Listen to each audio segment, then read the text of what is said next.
क्या है नाग पंचमी मनाने का पौराणिक रहस्य। भारत एक ऐसा देश है जहाँ तरह तरह के त्योहार मनाए जाते हैं। ऐसा ही एक त्योहार है नाग पंचमी, जो सावन महीने में शुक्ल पक्ष के पंचमी तिथि को मनाया जाता है। कहानी की शुरुआत करते हैं नाग माता कद्रू से, जो कि महर्षि कश्यप की पत्नी थी। एक बार कद्रू की सेवा भाव से प्रसन्न होकर महर्षि कश्यप ने कोई वरदान मांगने को कहा, तो कद्रू ने 1000 नागों को पुत्र के रूप में प्राप्त किया। परिणाम स्वरूप कद्रू 1000 नागों की माता हुई और इस तरह कद्रू नाग माता कहलाई। जब राक्षस और देवताओं के बीच सागर मंथन हो रहा था, उस समय कई तरह की बहुमूल्य रत्न और वस्तुएं समुद्र से प्राप्त हो रही थी। उसी दौरान एक सफेद रंग का घोड़ा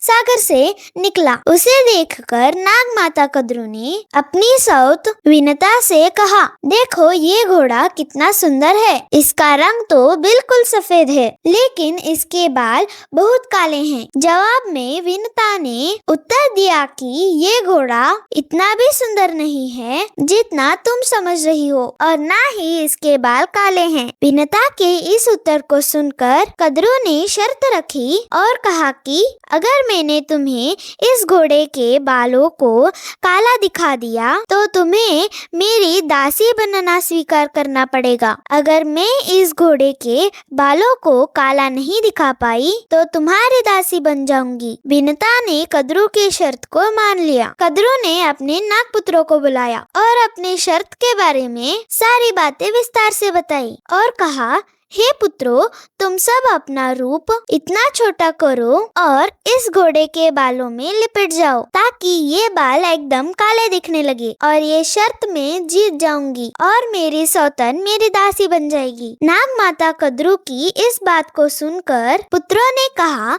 हम लोग इस तरह से हम अधर्म नहीं करेंगे। आप भी अधर्म के सहारे मत जीतो, हमें क्षमा कीजिए, हम आपके आज्ञा का पालन नहीं करेंगे। अपनी पुत्रों की बात सुनकर नाग माता को क्रोध आया और उन्होंने श्राप दिया कि कुछ काल बाद पांडव वंश में एक राजा होंगे जिनका नाम जन्मजय होगा। वो जब सर्प यज्ञ करेंगे तो उस यज्ञ में तुम सब जलकर भस्म हो जाओगे। ये सुनकर कद्रू के पुत्र बहुत डर गए और वासुकी नाग को लेकर ब्रह्मा जी के पास पहुंच गए और सारी घटना सुनाई। उसके बाद ब्रह्मा जी ने कहा, कुछ समय बाद ययावर वंश में एक तपस्वी ब्राह्मण जरत कारू का जन्म होगा। उससे तुम अपनी बहन का विवाह कर देना। दोनों के सहयोग से आस्तिक नाम का प्रतापी पुत्र जन्म लेगा, जो राजा जन्मजय द्वारा किया गया सर्प यज्ञ को रोककर तुम सबकी रक्षा करेगा। ब्रह्मा जी के अनुसार समय आने पर आस्तिक मुनि ने राजा जन्मजय के